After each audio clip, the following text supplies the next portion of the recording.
Pessoa, t'es foutu, les dentistes sont dans la rue. Pessoa, t'es foutu, les dentistes sont dans la rue. Pessoa, t'es foutu, les dentistes sont dans la rue.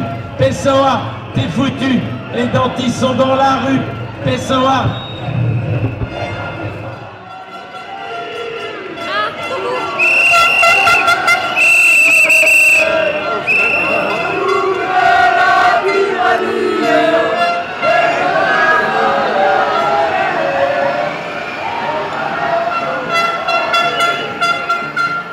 Fin 2012, la France a connu un séisme au sein de l'enseignement de ses futurs soignants. Le concours de médecine, qu'on appelle désormais la PACES, est contourné sur le propre territoire national par une école revendiquant des formations en santé à une seule condition, une inscription à 9 500 € par an. Mais la liberté d'ouvrir un tel établissement est soumise à un régime d'agrément spécial par le fait qu'elle s'adresse à des formations réglementées auxquelles le centre Fernando Pessoa ne répond pas. Le combat qui est mené, c'est un combat contre l'université Fernando Pessoa, étant donné que cette université délivre une formation qui n'est pas contrôlée, qui n'est pas surveillée et au final qui devient éventuellement un danger pour tout simplement les patients de demain. Aujourd'hui, ce qu'on nous reproche, nous étudiants en chirurgie dentaire, c'est que ce métier-là soit réservé à une certaine élite. C'est faux car nous faisons partie du public, nous avons travaillé pour y arriver. Or aujourd'hui, dans la faculté de Pessoa, c'est 9 500 € par an pour les frais d'inscription. Or chez nous, dans le public, ce n'est pas en payant que l'on réussit, c'est en travaillant. La politique de l'argent face à la politique du travail. À vous de voir ce que vous préférez pour vos chirurgiens dentistes et pour vos soignants plus tard. L'installation de Pessoa, qu'on appelle désormais le CLESI, ne peut que susciter la suspicion de la part des professionnels de santé, étudiants et futurs patients de ces éventuels diplômés. Devant le manque de garantie d'une structure montée à la va-vite par ses concepteurs où la sélection, les cours et les enseignants sont les principales inconnues, la France se devait de remplir cette faille qui ouvrait la porte à tout et à n'importe quoi. Le signal d'alarme a donc été tiré en mars 2013 grâce à une manifestation sur les terres du Clézy à la Garde dans le Var qui aura permis d'obtenir une prise de conscience plus rapide du ministère de l'Enseignement supérieur, ministère qui votera d'ailleurs en juillet de la même année la loi Fioraso définissant les critères d'installation de telles structures sur le sol français. Mais depuis, il ne se passait plus rien. Un véritable flou juridique qui, en l'absence de décret d'application, profite au Clézy, en totale infraction avec la loi lors de son installation, mais aussi en infraction avec la nouvelle loi Fioraso, le syndicat FSDL dénonçant toutes ces irrégularités devant les tribunaux apportant fait les frais de cette ubuesque situation en janvier dernier, car les juges n'ont pas su sur quoi s'appuyer pour trancher une telle affaire. Ils ont ainsi décidé de débouter le syndicat sans trop s'attarder sur le fond, ce que le Clézy analyse à tort comme une légitimation de sa propre existence. Les professionnels de santé se devaient de réagir et de remettre la pression pour que les décrets d'application sortent enfin. Je suis là aujourd'hui pour aller manifester contre le centre Pessoa Clézy, donc qui est une école privée qui propose des formations médicales. Je suis là pour monter à Paris, manifester avec tous les étudiants de France pour la fermeture de cette école. C'est d'autant plus important pour moi car je me suis retroussé les manches pour passer ce concours de première année qui est très difficile. C'est qu'il ne suffit pas de sortir un chéquier pour avoir le droit à un même diplôme que le nôtre. J'ai décidé de faire ces études, c'est qu'elles ont une valeur qui est importante pour nos futurs patients parce qu'on a une formation qui est de haut niveau, qui est très reconnue et on n'a pas envie de se mélanger avec ces écoles dont on ne sait ni le contenu, ni la qualité de la formation et qui va permettre à des gens, à des futurs chirurgiens dentistes de poser leur plaque au même titre que les nôtres. Alors c'est important pour moi donc d'aller manifester à Paris pour bien montrer qu'on est contre l'ouverture de ces centres privés. On est contre la marchandisation en fait de la médecine en France.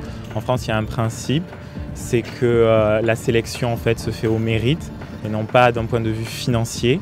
Il n'est pas question que des gens shuntent ce concours simplement parce que papa, maman peuvent se permettre de régler un chèque et de donner 10 000 € par an pour que leurs enfants soient dentistes.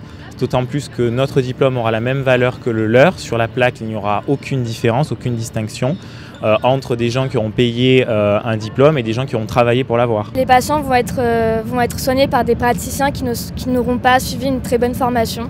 Et ce qui est important, c'est que nous, on doit se battre pour pouvoir rentrer dans ces études de santé, puisque c'est un concours qui est difficile, qui demande beaucoup de travail, d'investissement. Et là, il y a une voie qui est proposée qui ne correspond pas du tout à ce que l'on doit normalement faire, à ce que la France demande qu'on fasse pour accéder à ces études de santé. Donc ça passe par une somme d'argent que l'on donne. Ce n'est pas le même type d'enseignement. C'est un enseignement en portugais. Une partie des études se feront au Portugal. On ne connaît pas le niveau des personnes qui ressortiront au final. On est dans une école publique, l'enseignement est encadré par l'État, alors que ce ne sera pas le cas dans cette école-là. On ne doit pas pouvoir permettre ce genre de choses. On ne peut bien évidemment préjuger de la qualité de la faculté Fernando Pessoa de Porto, mais celle-ci enseigne cependant la fasciathérapie, discipline qualifiée de dérive sectaire en France, ce à quoi vient s'ajouter un bricolage d'enseignement à cheval sur 2 pays, avec des cours dispensés en portugais durant les 3 dernières années, et reposant sur une faculté portugaise n'étant absolument pas optimisée pour une telle entreprise. C'est bien tout cela que les professionnels de santé dénoncent. On est loin d'universités d'excellence comme Harvard venant s'implanter en France, nous sommes face à une association de loi 1901 qui a dû prendre ses distances avec sa maison mère et qui ressuscite le concept d'école dentaire, et ce presque 50 ans après leur disparition au profit d'un enseignement fondé pour et par la recherche. Le mouvement du 14 mars dernier aura permis plusieurs avancées. La délégation accueillie au Sénat a reçu l'assurance de la volonté de la législature de prendre le problème à bras-le-corps. Le ministère de l'Enseignement supérieur a quant à lui assuré sa volonté ferme et inconditionnelle de régler le problème. La non-rétroactivité de la loi, avancée par le dirigeant du CLESI, maître Bruno Ravaz, n'est qu'une astuce de communication, car l'État demande une mise en conformité avec la loi dans les 6 mois, qui suivront l'arrêté qui paraîtra en avril. Ce qui laisse très peu de chance au CLESI de rester ouvert après le mois d'octobre, même si les dirigeants entament d'autres démarches judiciaires, la fermeture d'autorité pourra être demandée.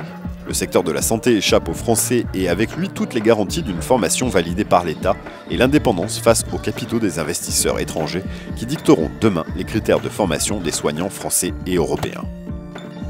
C'est pas seulement une passerelle entre Portugal et la France qui est en train de se faire, c'est une passerelle entre les États-Unis et nous pour les fonds de pension et pour tous les autres fonds d'investissement.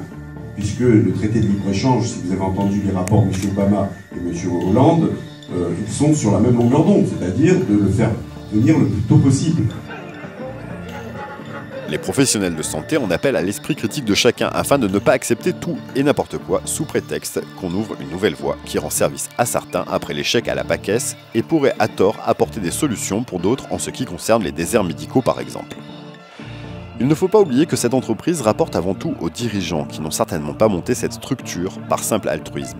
Toute évolution doit se faire dans le respect des droits de chacun et le droit de se faire soigner par un praticien issu d'une formation validée par la France à partir du moment où celle-ci est dispensée sur le territoire, elle ne doit pas être remise en question. Mais les efforts devront être poursuivis et c'est à l'échelon européen que se concentreront les discussions. Mais d'ici là, le CLESI et ses obscures formations doivent être fermés et les 4000 manifestants présents à Paris le vendredi 14 mars y veilleront. Pessoa, t'es foutu, les dentistes sont dans la rue. Pessoa, t'es foutu, les dentistes sont dans la rue. Pessoa, t'es foutu, les dentistes sont dans la rue. Pessoa, t'es foutu, les dentistes sont dans la rue. Pessoa, t'es foutu, les dentistes sont dans la rue. Pessoa.